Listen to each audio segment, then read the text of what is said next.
The US and its partners possess vastly superior firepower, but many of the systems being used to defend against Iranian attacks are expensive and produced in limited numbers.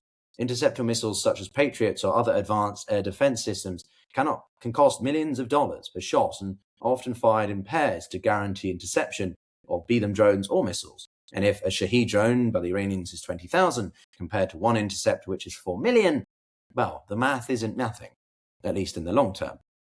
So Iran does not need to overwhelm those systems entirely. It only needs to use force repeatedly, selectively, reservedly, but drawn out.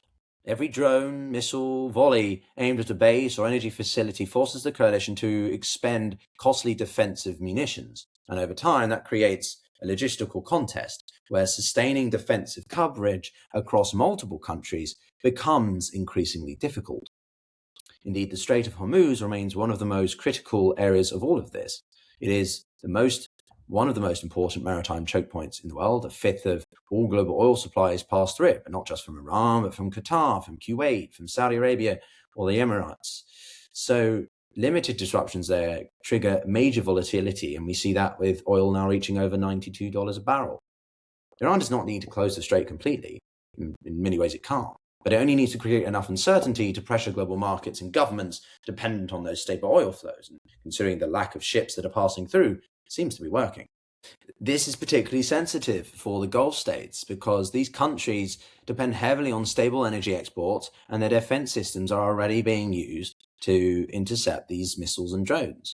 These systems rely on the interceptor stockpiles that are finite, and some people believe that they could be depleted even more quickly than expected if the conflict continues at this rate and intensity.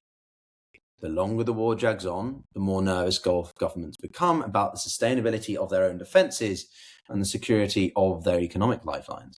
So to me, simply, this explains why Iran appears to be pacing itself and its use of its munitions stockpiles. Instead of exhausting them early, Tehran seems focused on preserving the ability to apply pressure over time, even if it's in a minimal amount. If you can psychologically undermine your enemy in confidence and build political disruption across different countries, then that is enough.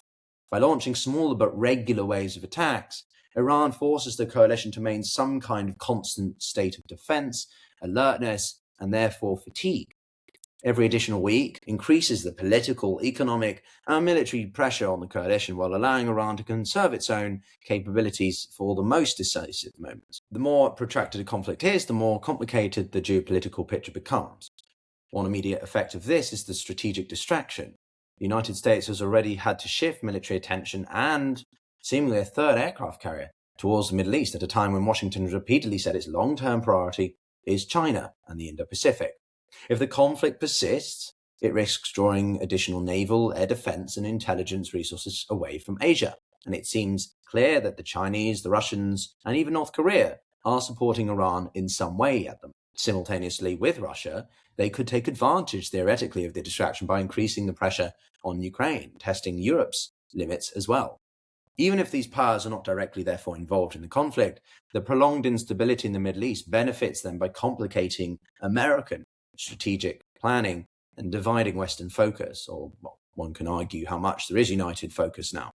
Overall, my emphasis with this video is that a lot of the focus is on the firepower because it's juicy, it's the tension grabbing, it's where the action is. Wars are not decided by military capability alone. They are shaped by the political cohesion, the economic endurance, and of course the strategic patience, which is why Russia continues to defy prospects that many people thought it wouldn't when the war first started becoming evident that they weren't doing well.